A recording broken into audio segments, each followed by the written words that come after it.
All right, have not fans. Here's the episode review for Jimmy Crack Corn. And to be honest, I slept through the episode. I went to bed like at 8:30. I woke up at like 10:15. Went up the street to Wendy's, came back and watched the episode before midnight. And I have to say that if you watch my trailer breakdown, I was less than enthusiastic about this episode because nothing about the trailer really got me excited at all. And I have to admit, I decided to change my demeanor. Let me just watch the episode without being super nitpicky, but at the same time, let's see if I can watch it without bias. Like I won't be ranting and stuff like that. So I watched the episode. I, for the most part, enjoyed it. Different character interactions that were pretty good. But yes, there were scenes that did feel like they dragged on a bit too long. But overall, it was pretty okay. And I think I gave last week a 9 out of 10. And I had a lot of problems with the episode. But regardless, there were only scenes I actually liked. 2 or 3 scenes. Like everything with Veronica. Jeffrey Owens finally coming to the show. Catherine being in jail, even though that contradicts her behavior. But her acting was good, just like in this episode. So 8.5 out of 10 seems pretty fair. This was a good episode for the most part. So basically the first few minutes of the episode, do we really need to go in depth? It's basically Wyatt and Catherine going back and forth about Jim being dead, which is interesting because Catherine's like, how do you know? It's like, I shot him with a shotgun. Even though at the end of the last episode, Wyatt said that he heard it on the radio as he was being brought into jail. So obviously he's referencing, hey, when I was being brought in the cop car, I heard it over the scanner. But he doesn't even mention it in this episode. So you can tell he's just, making things up. But the most interesting part of this scene is when Catherine's like, I need to wake up. This is a nightmare. Guys, you all know that I did the theory years ago. Hell, even when I was blogging back in like 2013 to 2015, Catherine Cryer dreaming. This would actually make a lot of sense. And that video is on the channel. Is everything that's happening in the show a dream? It wouldn't surprise me. But we go over to the doctor who's talking with David about the updates on Jim. He's alive. It was a bit shaky at times, but he's fine. It'll take about an hour for him to kind of regain consciousness or, pretty much recover from the surgery. And then he can actually see people. Basically, Celine is determined to see Jim, but David's like, no, you can go home and I'll call you and let you know how Jim's doing. And she's like, no, she's going to see it. It's like he's been protected behind the gates of that mansion and I couldn't get to him at Catherine's house, but I'm going to see him here. And he's like, well, you can lose your job. And at first, remember in my preview, I'm like, wait, is David going to say anything to make Celine lose her job? Because I don't really know protocol, but, regardless of her being an employee at the hospital, she is the mother of 2 of Jim's children. So wouldn't that actually give her some, I guess you could say, priority or ability to see Jim? Again, I don't work in the hospital. I don't know. I'm kind of depending on you all to fill in the blanks here. But we'll get back to Celine now because there's another important scene that goes down. We go to Akil and Barry. Excuse me, not Barry. I can't even read my own handwriting. Barry and Benny both kind of act alike. Okay, Akil comes down to Benny, and this line kind of got me, and I'm glad Akil kind of mocked him when he's like, come on, man, get me out of here. My mom's going to be worried sick about me. I'm like, really? Ugh. Look, I didn't even laugh. I'm like, is this dude really talking like this? Like, bro, you are tied up to a chair with a guy with a gun over $8 million, and you're worried about what your mommy's going to say? No, what you should have been thinking about what your mama was saying when you and Hannah were sitting in the bank with the documents printed out. The woman was like, hey, all I need are your signatures and the money goes to Jim. Well, the Cryers. Yeah, basically. But no, you didn't want to do that. So shut up, Benny. And he says, Jim's alive. I'm going to call your mom soon to let her know what's going on. And Hannah, who's resting on the couch, I don't even call it sleeping because Candace and Mitch come into the house and she's thanking Benny. So Hannah looked like she was asleep, right? Or then she instantly got up. It wasn't like Oh, wait, Candace Benny? No, she literally got up. Trust and believe. My mom only gets up that fast, and this is like occasionally when I go home, and she knows I stay up late. It's like, hey, Jeremy, can you wake me up at like 3 o'clock so I can get ready to go to work? I'll get this overtime. And then like, let's say I get up, well, I'm awake. I go like shake her, hey, mom, wake up, because she typically falls asleep on the couch, basically because she's watching Family Feud or the news or whatever. So I can't even remember the last time I have been home and my mom is sleeping in bed because she's always on the couch watching TV. And it's like she'll sporadically wake up at night and it's like she'll watch the Living Single Marathon or whatever that comes on, like MTV or VH1, whatever channel, at like 2 or 3 o'clock. It's like Martin, the Wayans brothers, or Living Single. I only know my mom sitting in front of that TV. But in any case, whenever I wake her up and she's like, I'm awake. And then next thing you know, her alarm goes off like at 3:30, and I don't do anything because it's like, okay, she told me she was awake. Then it's like 5 o'clock, and it's like, Ma, she's like, oh! See, now that is how you get up fast. Hannah was clearly not resting; she was just laying there. I know that's a random comparison, but I just had to bring it up. Long story short, they let her know what's going on with Benny. And, Mitch doesn't know about why Benny was abducted until now in regards to the money. And I love how Hannah's like all surprised, but you went to a strip club. And I'm like, well, yeah, I mean, I'm no expert, but don't they have a lot of those in Atlanta? 'Cause I remember seeing memes like that kind of thing about strip clubs in Atlanta. And I think Chris Rock or somebody mentioned that in their stand-up one time. So, yeah. I mean, if I were Hannah, I wouldn't be concerned about the strip club. I'm like, how that boy going to a strip club when he ain't got no job and no money? Because remember, Benny and Hannah have a negative 1,000. Like, it's a big balance in their account that they don't have because of the reverse transfer, leaving a huge debt in their account while all that money went back to Candace's account. But in any case, let's see here. The bank opens at 10. And that's why the transfer hasn't happened, aside from Candace not wanting to give the money back. Now, here's a divisive point. The fact that it is 7 a.m., so the bank has 3 hours to open. Benny is obviously in a bad spot. Akil calls, he talks with Hannah, just say, hey, I'm okay, but then tells Candace about the whole situation about, I'm only here because of the money, and Jim Cryer did this, and he's fine. And then Akil's like, if I don't have the money by, 10 a.m., then he's dead. And it's 7 a.m. now, so it's like 3 out. Wait a minute. Wait, didn't they say the bank opened at 10? Or did I write that wrong? 10 a.m. and he's dead. If the money's not there. Oh, yeah, it's basically a debate between street smarts, Mitch and Candace, versus Hannah, who just wants to give the money over to save her son. Neither one of them are wrong, per se, because look at it this way. They actually go to the hospital with Jim, and that isn't a bad idea because let's be honest here. I see the perspective. I'm not really talking Candace because I'm divisive on how I feel about her right now. But when it comes to Mitch, that's a good point because Mitch is an outside factor. Remember, he didn't find out about the $8 million being the reason behind the abduction until just now. So he's like, no, Miss Hannah, these are the kind of people where, because remember, he's a Malone, so he knows how this works or how this could go down. Even if you get the money back, they could probably kill Benny anyway. But my thing is, Hannah, I get it. Give the money back, but she's been preaching for the last 3 seasons now, at least 2-3 seasons, and give my son back. But the point is where I do feel a bit annoyed by Hannah because, once again, I get where she's coming from. Reputation warrants questions.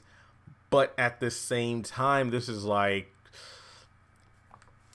I'm not going to say I hate Hannah for how she's treating Candace. I think the one time, and people have brought this up to me because I didn't mention it a couple episodes ago, but when Hannah told George about the whole $1 million situation, the $8 million situation, like my son's sister, and I'm like, wait, you're not even going to say your daughter? So remember what I said last week about character regression? There was a bit of that between Hannah and Candace. So I really am finding it difficult to take sides here because I don't want to just say I'm hating on Hannah. And honestly, look, we're almost 10 minutes to this review and we still got a lot of episode to talk about. But this part of the episode really had me thinking who's in the right, who's in the wrong. So I'll definitely do a video separate from this talking about, Hannah's distrust of Candace and whether or not it's warranted. So long story short, They have a few hours before the bank opens, and in order to get Benny out of there, they need to get the money back. Then they go to talk. Hannah wants to call the police station, which honestly I don't think would do much in this situation because they don't even know where Benny is unless they track the phone or something. But yeah, and what she say, by 9:30, if that money isn't back in the bank account, then I'm going to call the police station. So, Jeffrey's walking through the waiting room. David tells him about Jim's condition. David's like, hey, Jeffrey, go to the Artesian Hotel. But no, Dad, the chief of police wants to talk to us. I just got a phone call from him saying, hey, we got to go back to the house this morning. And instead of going to the hotel, they're going back home because I do believe David said they have like a security guard or whatever. It's Leo, the guy, one of the guys, not Leo and Mac, but just Leo, one of the two guys that were watching Wyatt when he was staying at Catherine's house. And he escaped. But in any case, he was in the preview for next week. That's how I know it's Leo. Long story short, David said he's going to see Jim, then he's going to go home too. So basically, they'll both be at David's house as opposed to the hotel. And then there's a nice scene between Jeffrey and Celine. I just like that because if you remember, going back to like season 1, those two never had bad blood. I mean, Celine suspected things were kind of weird with Jeffrey because of how him and Wyatt were like together all the time. But kind of like Celine talking with Laura, Wyatt's ex-girlfriend from season 1. She's like, you were the best thing to happen to him. When you were with him, he wasn't drinking or doing drugs. And then with Jeffrey, once again, one of the few people Celine doesn't have anything negative to say anything about. So even though it was a brief moment, I liked it because we have not seen Celine and Jeffrey in a scene together in years. The last time I remember them even remotely being close to each other in terms of distance was after the Amanda murder and everybody was stuck in the living room area of the house when the cops were investigating. And Celine actually went outside and then Jeffrey showed up. Yeah, basically we haven't seen these two interact in a while, and I like that. Then Madison's like, hey, I'm leaving. I can take you home if you want because Jeffrey asked you to live near my dad's house, and he gives him a ride. Justin's lurking even though he should be in his hospital room. Isn't that why he came to the hospital? Because he was in pain. And then he told Madison he wanted a doctor. So I don't know what the hell's going on there. David confronts him, and somebody actually either tweeted this or said this in the Facebook group, and it had me dying. He's like, if you look closely, one of David's like, gray sideburns was actually kind of popping off the side of his head, and I could not unsee that, and I was laughing so hard. I'm not deducting points for it. I was just laughing so hard at it. And no, I'm not just like, see Tyler Perry with that hair and the wigs again. No. I thought it was hilarious. But in any case, he's basically, and I actually went into this in my trailer breakdown, but Justin doesn't believe the Harringtons come through with their threats, and I'm just like, dude, what the hell? You have internal injuries, your face is all banged up. Well, actually, I feel like David comes through with his threats. I don't feel like he's as thorough as Veronica is, because Veronica, sometimes her targets are off the mark, so to speak, but she does more damage. I mean, sure, Justin had a couple bruises from the 3 guys that beat the hell out of him that David sent to his place on Spanish Moss Trail, but Veronica had him ganged, assaulted, the R word, in jail. So, I mean, you can keep talking trash if you want, but Justin, come on, man. At least it was a brief scene. Just annoying as hell to see Justin again, but then he's leaving, and Keisha's like, well, you need to be discharged, sir. It's like, forget you or something. I forgot what he said, but he just left. And I will get back to the whole hospital rule thing in a minute. Then a great scene of the episode. Charles is out jogging. Oliver has a haircut, no longer looking like a rooster. He comes to see, Charles wants to see Landon, who's in the garage with the staff. Landon comes in, and Charles wants Landon to stay in his position until a replacement is found, just because he doesn't feel too comfortable with Oliver, and I'm actually okay with this. So Landon was actually great in this episode. And it was good to see Charles and Landon kind of, a team again. Like, hell, what do you say? Like, I'll give you some green tea, green juice, or in egg whites and whatever. It felt like Landon fell right back into place. And that's the thing. Charles seems like one of those friends who's a good friend, but he takes out his anger on you and then he calls you back to hang out, and then everything's cool again. So Charles might seem like one of those cool friends, but he has a flaky demeanor. But at the same time, he's good deep down. But at the same time, he's like, he ain't afraid to dispose of people. So Landon actually showed an article, and it was actually, I wish we could have read the whole thing.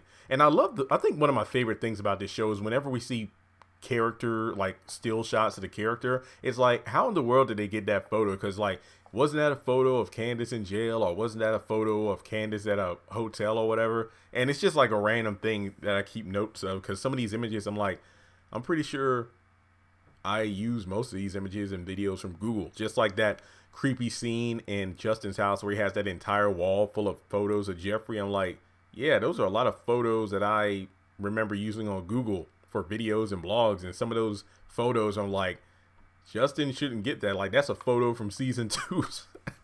Let me stop. But basically, Charles calls in Oliver, and both of them kind of have a debate. Like, Oliver's like, we need to distance ourselves. And then it's like, no.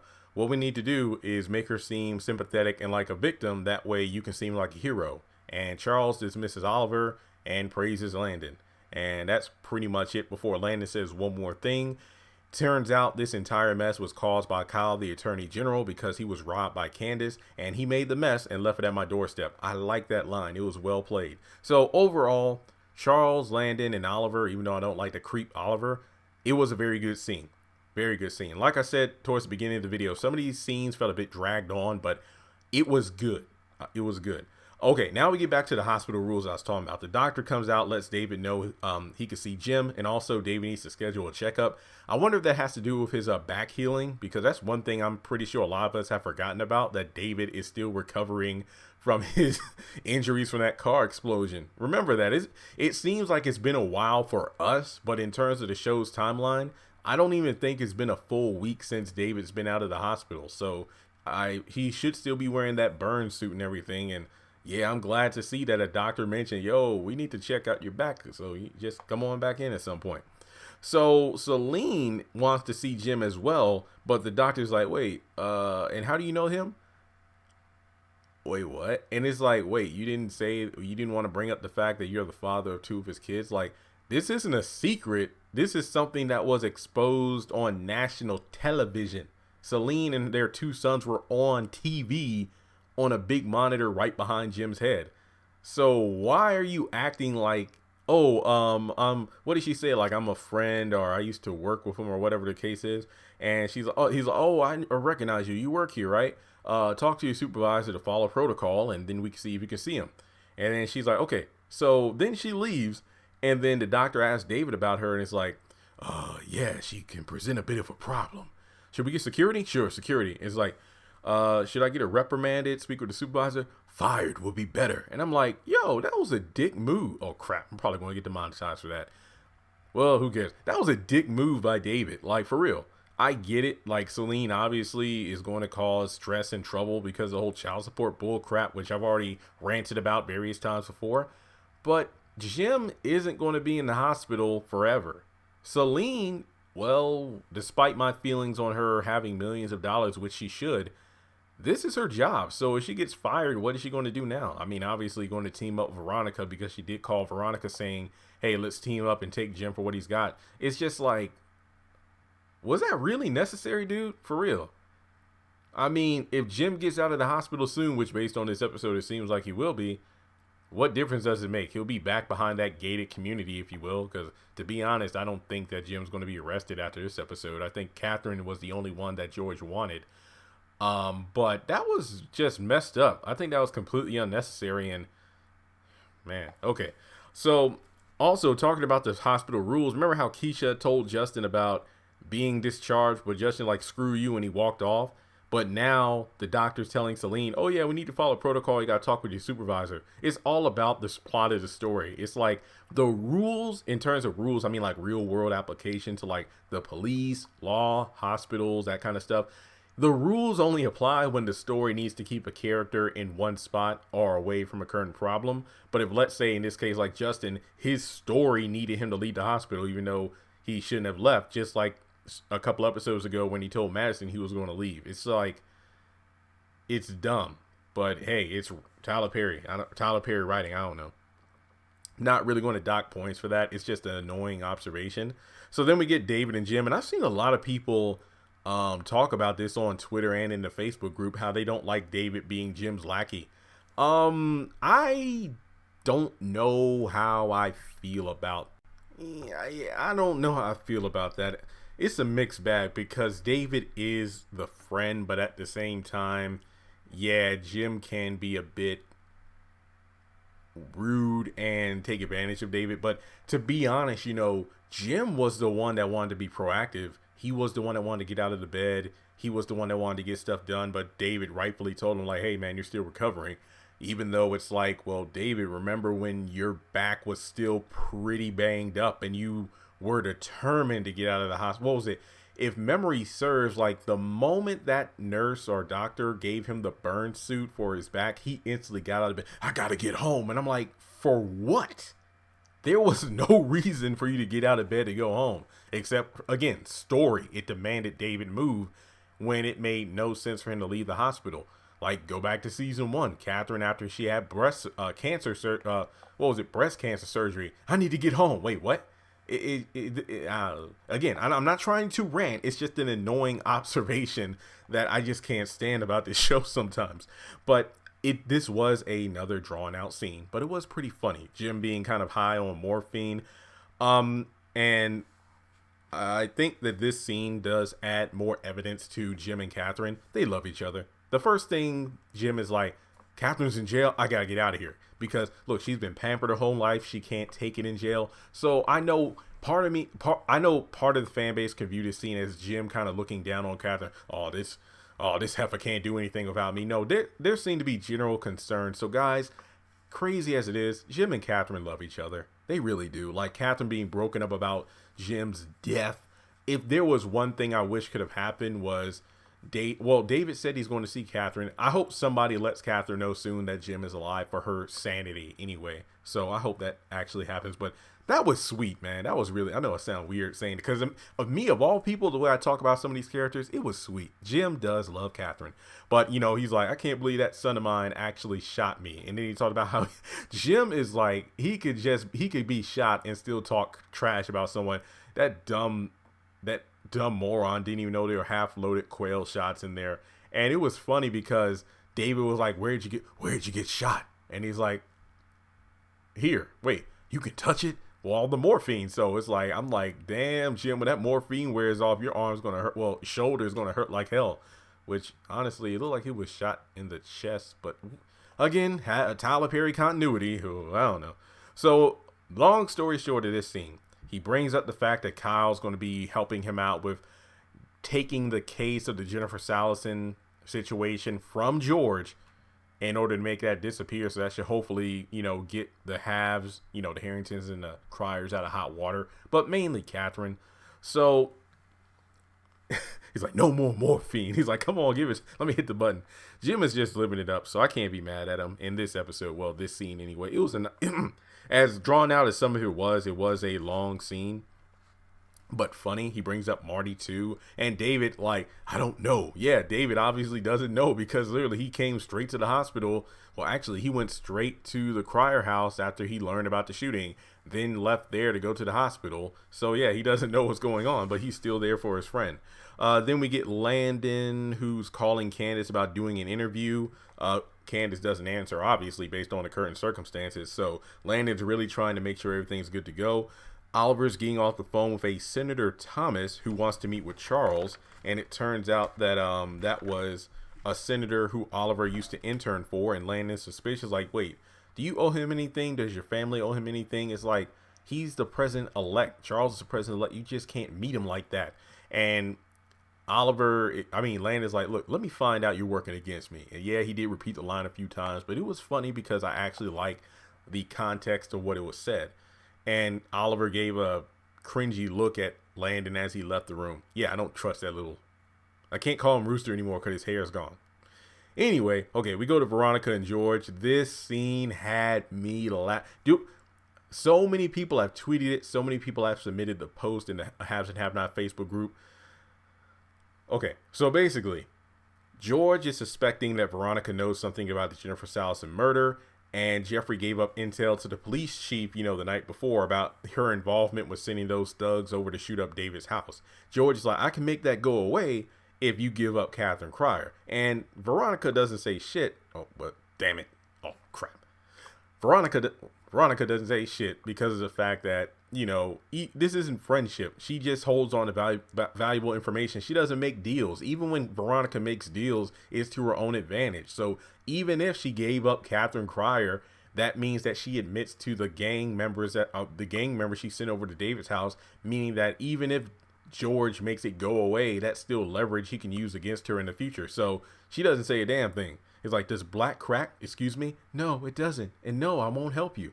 So then he spits out something that I've been wondering since like season 2 or 3. Jennifer Salison had an affair with David.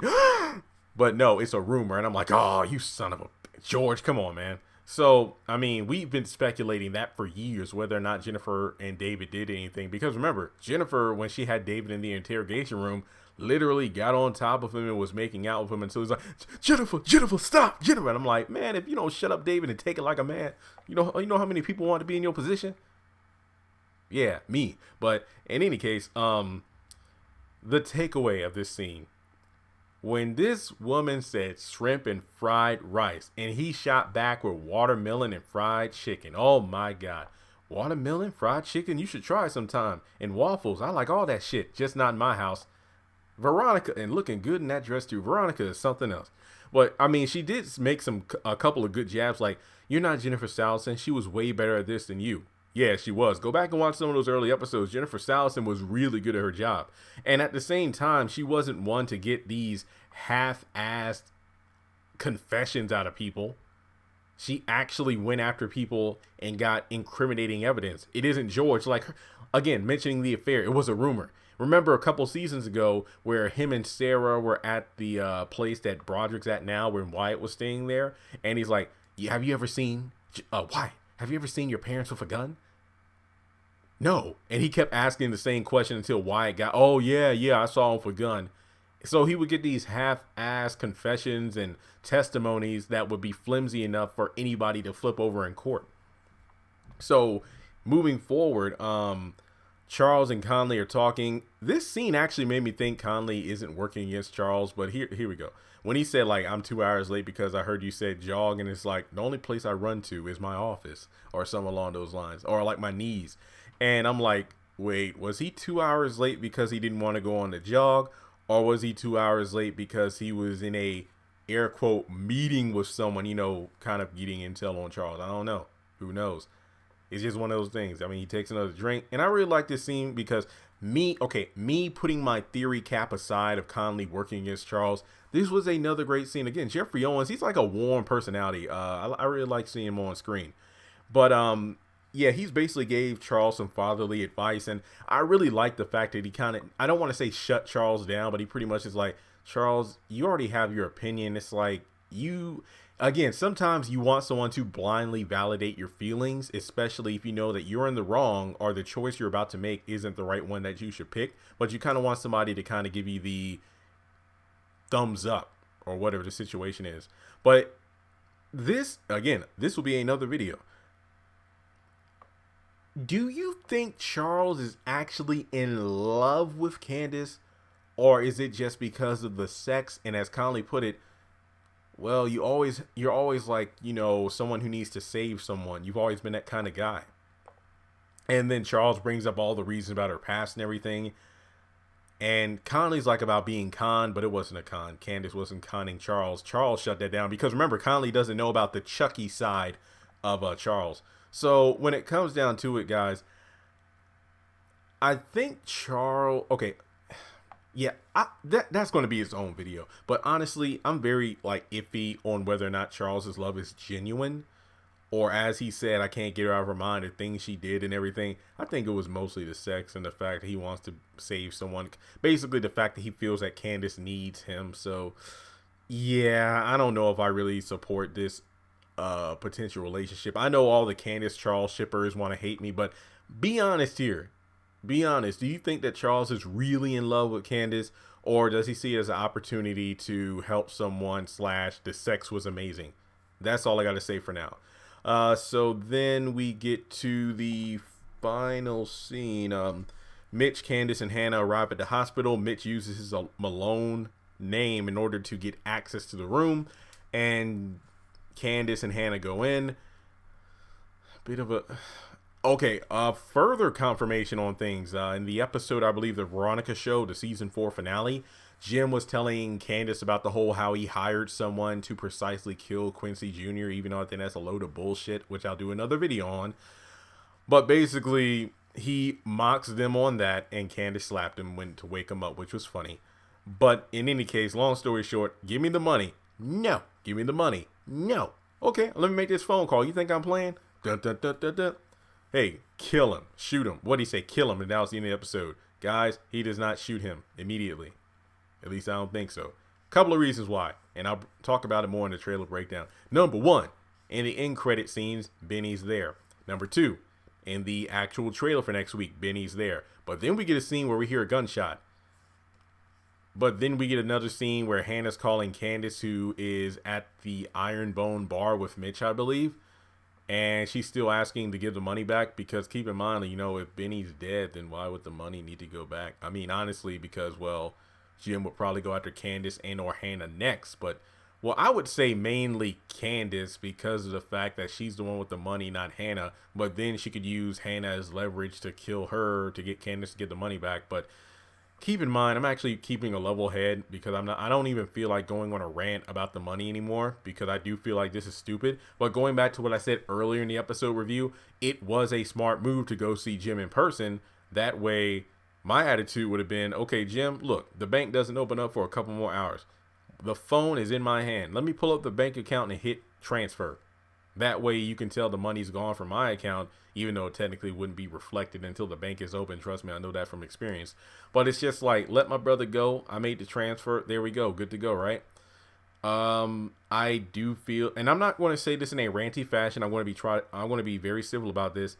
This money thing is overrated. I think that it just needs to end. I do not see the appeal of the story anymore. And there are just so many other storylines. Like, again, why bringing up that he killed Amanda? Remember, he told Catherine at the beginning of the episode, yeah, just like Amanda, you did a fine job with her, right? I'm like, why? Why didn't you say you killed her? Like you told George. That would have been interesting. So the Amanda death. George bringing up the Jennifer Stiles and David thing, even though it is kind of redundant at this point because Jennifer's dead. But then also the Quincy Jr. death. All those, you know, stories of characters who have died, I'd rather get follow up on that aside from this whole money crap. And then, you know, Candace is okay, wait. I don't want to go too far into the preview, but I'll talk about that later. But just to give you a heads up, I actually made a quick list of videos I'll get done for the haves and the have-nots this week. Of course, this video, the episode review, the trailer breakdown for next week. Was David wrong for having Celine fired? Which hasn't happened yet. Hannah distrusting Candace. Will Jim actually have Benny shot? I think he might either have him shot, kind of like the Malone shot at Candace's head, but they really kind of just scared her. I mean, it wouldn't surprise me if Benny got shot, but not like a, you know, deadly shot. Jim loving Catherine, and then Charles and whether or not he's genuinely in love with Candace. I also have some videos about House of Pain coming up because they're actually filming that now. And that's about it. So overall, guys, 8.5 out of 10. I feel like this was a pretty solid episode despite my problems with it. And yeah, I do like the preview for next week. It actually looked a lot better than the one for this week. And with that being said, let me know your thoughts on Jimmy Crack Corn, and I will talk to you in the next video. Make sure you subscribe, hit the bell notification icon, and I will also, as always, leave links to my social media in the description box below.